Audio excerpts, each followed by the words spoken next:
안녕하세요. 키망입니다. 오늘은 처음으로 주제별 법을 공부해 보려고 해요.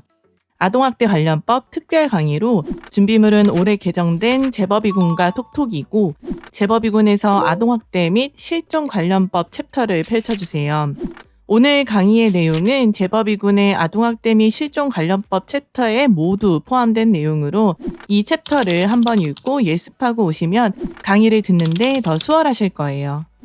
법은 사람들이 만들어가는 제도이니만큼 맨 처음 만들어진 법 내용이 완벽하지 않기 때문에 계속해서 개정이 되는데, 특히 아동학대 관련 법들은 굵직한 아동학대 사건들이 터지고 아동학대 건수가 증가하면서 아동이 올바르게 자라날 수 있는 사회 제도적인 울타리가 필요하다는 사회적인 요구를 수용하고, 아동의 인권을 보호하기 위해서 아동학대 관련법은 꾸준하게 새로운 조항이 생기거나 기존 내용이 개정되고 있어요.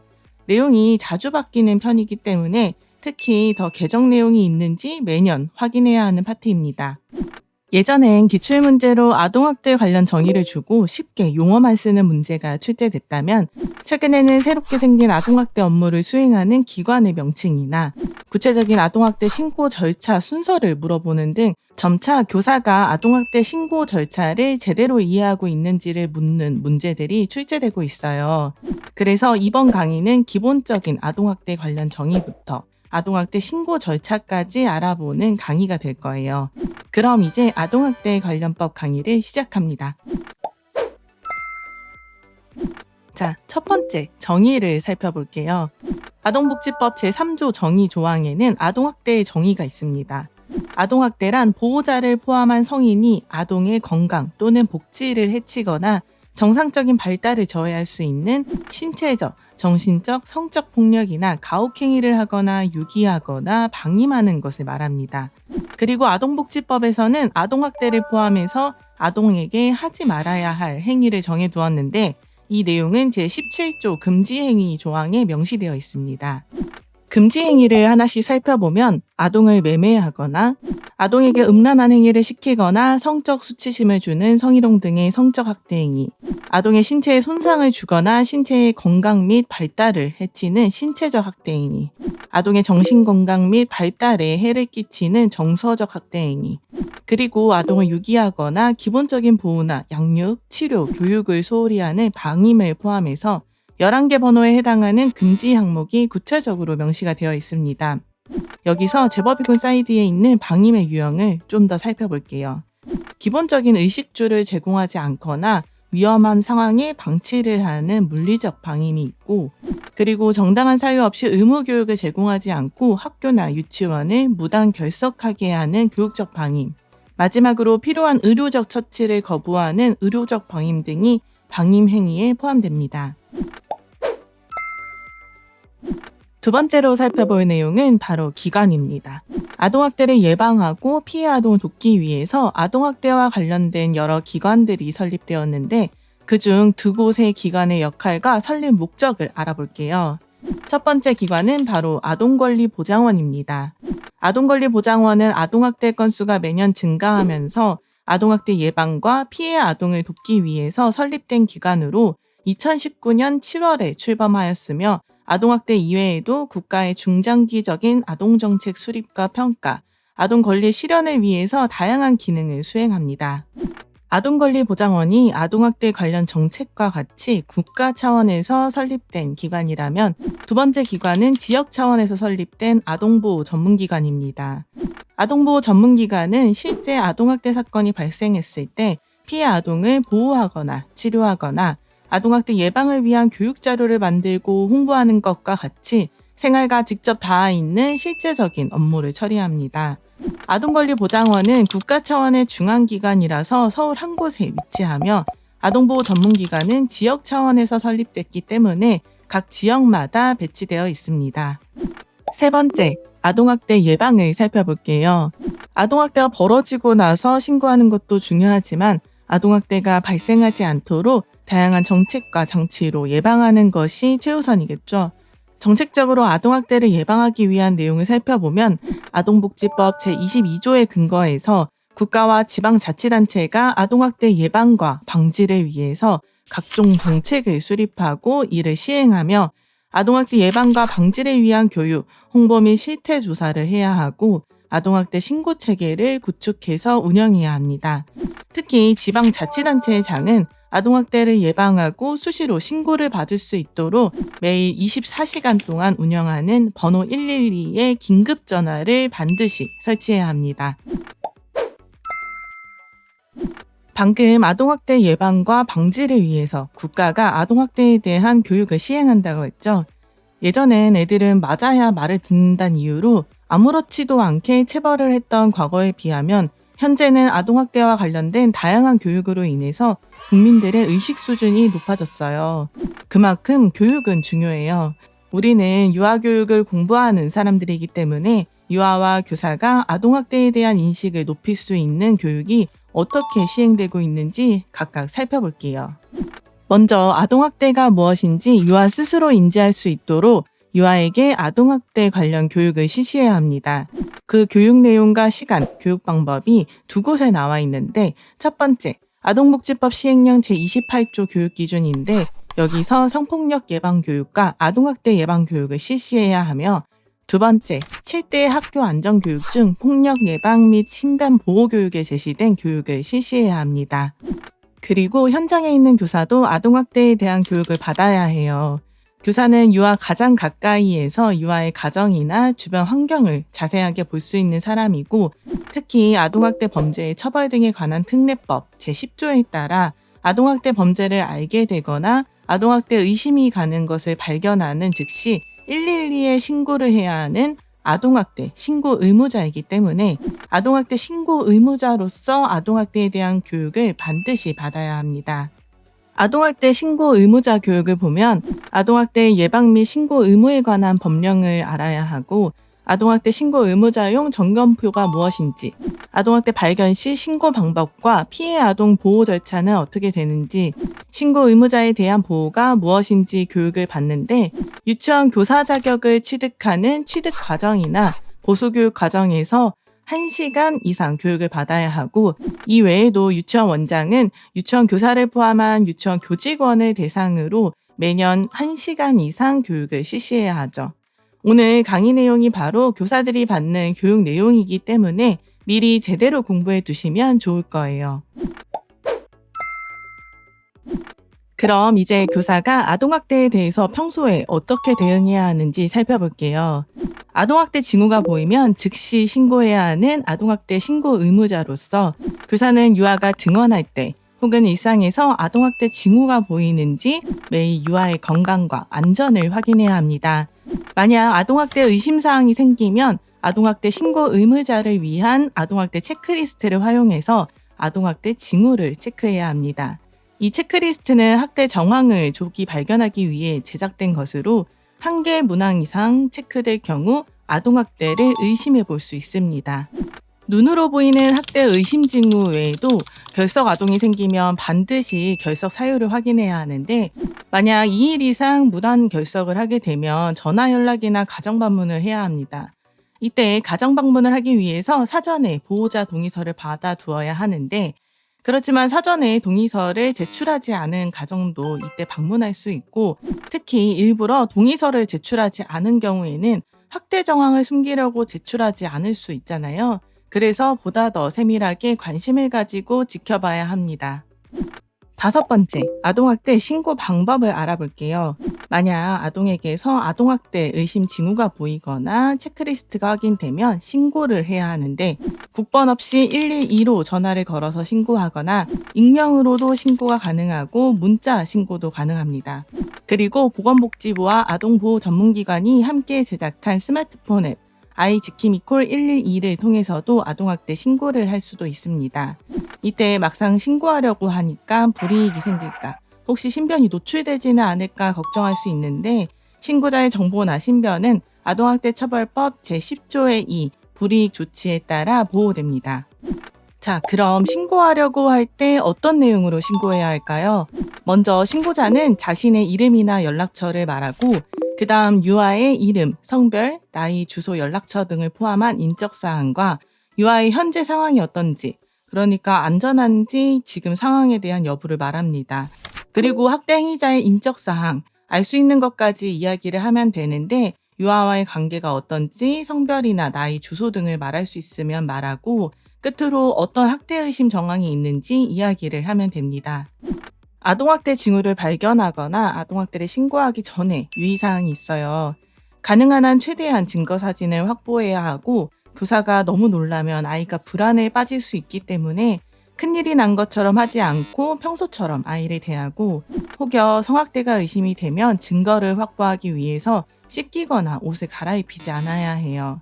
그리고 학대 내용에 대해서 교사가 계속 물어보게 되면 진술이 오염이 될 수 있기 때문에 유아에게 캐묻거나 유도 질문을 하지 않아야 됩니다.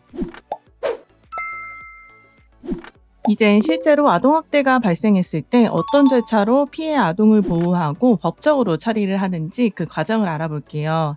아동학대 신고 절차에서 아동학대 업무를 전담하는 공무원이 2020년 10월에 생겼는데 바로 아동학대 전담 공무원입니다. 아동학대 전담 공무원은 아동학대 관련 신고를 접수하고 현장을 조사한 뒤 조치를 하는 업무를 수행합니다. 이제 그럼 아동학대 전담 공무원과 경찰이 신고 절차를 진행하는 내용을 볼 텐데 우리는 사법 절차, 즉 법원으로 가기 전까지 내용을 살펴볼 거예요. 신고를 받고 피해 아동과 학대 행위자를 분리한 뒤 현장에 가서 조사하는 과정까지를 자세하게 살펴보는 거죠. 아동학대 챕터에 있는 이 표에서 여기까지 알아보는 거예요. 아동학대 신고 처리 절차는 크게 신고, 현장 출동, 응급조치, 조사 단계라고 기억하세요. 첫 번째 절차, 아동학대 신고를 해야 합니다. 아동학대 의심이 되거나 학대 정황을 발견하면 112로 전화를 걸거나 스마트폰 어플 아이지킴이콜 112 혹은 경찰서에 방문해서 신고를 해야 하죠. 그렇게 신고 접수가 되면 현장 출동을 합니다. 신고 접수가 되면 지체 없이 아동학대 현장으로 출동을 해야 하죠. 그런데 신고가 들어갈 때 아동학대 전담 공무원 혹은 경찰 한쪽에만 신고가 들어가거든요. 그럼 아동복지법 제11조에 근거해서 다른 한쪽의 현장에 함께 가도록 요청, 즉 동행 요청을 해야 합니다. 아동학대 전담 공무원에게 신고가 들어가면 경찰에 신고 내용을 통보하고 동행 요청을 하고 이와 똑같이 경찰에도 신고가 들어오면 아동학대 전담 공무원에게 신고 내용을 통보하고 동행 요청을 해야 하는 것이죠. 그렇게 현장에 도착해서 학대 피해가 확인되고 재학대 위험이 보일 경우에 응급조치를 시행해야 합니다. 응급조치란 아동학대처벌법 제12조 피해 아동 등에 대한 응급조치 조항에 근거해서 경찰과 아동학대 전담 공무원이 피해 아동의 보호조치를 72시간 이내로 하는 것을 말하는데 즉시 아동학대 범죄 행위를 제지하고 아동학대 행위자로부터 피해 아동을 멀리 격리합니다. 그리고 피해 아동을 아동학대 관련 보호시설로 인도하거나 긴급치료가 필요하면 의료시설로 인도하는 것을 말하죠. 이 모든 것이 응급조치에 해당합니다. 다시 말하면 응급조치는 72시간을 넘을 수 없고 공휴일이나 토요일이 포함되면 48시간 범위에서 그 기간을 연장할 수 있어요. 그런데 응급조치란 제도가 있었음에도 불구하고 아동학대를 입증할 명백한 증거가 없어서 응급조치를 시행할 수 없는 경우가 있어요. 아무리 봐도 아동학대 정황이 보이는데 2021년 3월 이전에는 아동과 아동학대 행위자의 분리할 법적 근거가 없었어요. 누가 봐도 아동학대가 분명한데 응급조치 조건에 충족되지 않으면 아동과 아동학대 행위자를 분리할 수 없었던 거예요. 이러한 법적 허점으로 인해 2019년 참담한 사건이 벌어졌습니다. 세 차례 아동학대 의심 신고에도 불구하고 아이가 학대 행위자로부터 분리되지 못해서 결국 학대로 죽게 된 양천구 아동학대살인이 벌어진 것이죠. 그래서 이 사건을 계기로 즉각 분리제도라는 게 생겼어요. 즉각 분리제도란 응급조치 조건에 충족되지 않더라도 즉각 분리 요건에 충족될 때 피해 아동을 분리해 일정 기간 보호할 수 있게 한 제도로 응급조치는 경찰과 아동학대 전담 공무원이 함께 결정하는 거라면 즉각 분리 제도는 아동학대 전담 공무원이 전담해서 그 조건에 맞는지 파악한 후 바로 시행할 수 있어요. 그 조건을 살펴보면 첫 번째, 1년에 2번 이상 아동학대 신고된 아동에게서 멍이나 상처가 발견될 때 즉각 분리를 할 수 있고 두 번째는 현장 조사 과정에서 아동의 보호자가 아동에게 답변을 거부하게 하거나 답변을 거짓으로 하게 하고 답변을 하는 것을 방해할 수 있잖아요. 이런 경우에도 즉각 분리 제도를 시행할 수 있어요. 세 번째는 아동학대 판단을 한 뒤 응급조치 시행 후 적용되는 것으로, 응급조치에 따르면 학대 피해자인 아동과 학대 행위자의 분리 시간이 최대 72시간인데, 이 이후에도 만약 학대를 한 행위자가 보호자의 경우에 다시 그 곁으로 돌아갈 수 있잖아요. 그럼 다시 학대가 생길 수도 있고 아동을 방임할 수 있다고 판단이 될 텐데, 이때 즉각 분리 제도에 따라서 피해 아동을 피해 아동 쉼터에서 보호할 수 있어요. 자, 이렇게 응급조치와 즉각 분리 제도는 다른 제도인데요. 이걸 정리해 보면, 응급조치는 아동학대 처벌법 제12조에 근거한 것이고, 즉각 분리 제도는 아동복지법 제15조 제6항에 근거하죠. 시행 주체도 다른데, 응급조치는 경찰과 아동학대 전담 공무원이 함께 결정을 내리고, 즉각 분리 제도는 아동학대 전담 공무원이 단독으로 판단해서 시행합니다. 그리고 응급조치는 응급조치 요건을 충족할 때 바로 시행하는데, 즉각 분리 제도는 응급조치 요건에는 충족되진 않지만 재학대 우려나 돌봄 공백 등 즉각 분리 요건에 충족이 될 때 시행합니다. 이렇게 응급조치 혹은 즉각 분리 제도가 시행된 이후에 아동학대 전담 공무원과 경찰은 현장에서 조사를 실시합니다. 만약 담임교사가 아동학대 사실을 발견했고 신고를 했을 경우에는 유아와 가장 가까운 담임교사가 함께 이동해서 이 조사에 참여하고, 조사를 하거나 질문을 할 때 목격자나 피해 아동 신고자가 자유롭게 진술을 할 수 있도록 아동학대 행위자로부터 분리된 곳에서 조사를 할 수 있도록 조치를 해야 합니다. 자, 지금까지 공부한 아동학대 절차 중 사법 절차 이전의 절차를 한번 정리해 볼게요. 아동학대 신고가 들어가면 경찰과 아동학대 전담 공무원이 서로 동행 요청을 한 후에 현장 출동을 하고, 그 뒤 학대 행위자와 아동을 격리하기 위해서 응급조치나 즉각 분리 제도를 시행하고, 현장을 조사한 뒤에 아동학대 사건은 법원으로 넘어가서 판결에 따라 법적 처벌이 이루어집니다. 아동학대 관련법 이론이 모두 끝났어요. 자, 그럼 오늘 공부한 내용을 문제로 풀어볼까요? 제법위군 180쪽을 펼쳐서 2022학년도 기출문제를 함께 풀어봅시다. 2019년에 아동학대 예방과 피해 아동을 돕기 위해서 아동학대와 관련된 전반적인 업무를 수행하는 기관이 설립되었는데, 그 명칭은 무엇일까요? 예, 아동권리보장원이죠. 다음, 교사는 아동학대 신고 의무자로서 유아가 유치원을 무단으로 결석하고 안전이나 소재가 파악되지 않을 때 112에 신고를 해야 하는데, 이때 며칠 이상 무단으로 결석을 할 때 신고를 해야 할까요? 네, 그렇죠. 2일 이상입니다. 다음, 아동학대 신고 절차에서 리을과 미음에 들어갈 것을 쓰는 문제예요. 리을, 아동학대 신고가 접수된 이후에 아동학대 전담 공무원과 경찰이 신고 접수 사실을 통보하고 서로에게 무엇을 하죠? 그렇죠. 동행 요청을 합니다. 그리고 현장 출동을 한 뒤에 피해 아동과 학대 행위자에게 무엇을 시행할까요? 네, 그렇죠. 응급조치를 시행합니다. 아동학대 관련법 강의도 여기까지이고 법 강의도 여기까지입니다. 강의 듣느라 정말 수고 많았어요.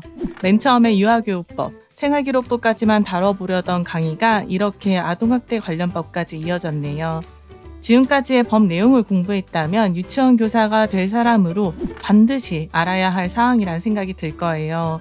특히 오늘 공부한 아동학대 관련법은 아동학대 신고 의무자인 교사로서 가장 잘 알고 있어야 하는 내용이라는 것도 아셨을 거예요. 오늘 강의 이후에도 아동학대 관련법을 포함해서 법 전체 내용을 복습하면서 강의 내용을 온전하게 내 것으로 만들어 보세요. 올해 유아 임용의 최종 합격을 위해서 선생님들 곁에서 항상 응원하겠습니다. 지금까지 출판사 오르다꿈의 키망이었습니다. 감사합니다.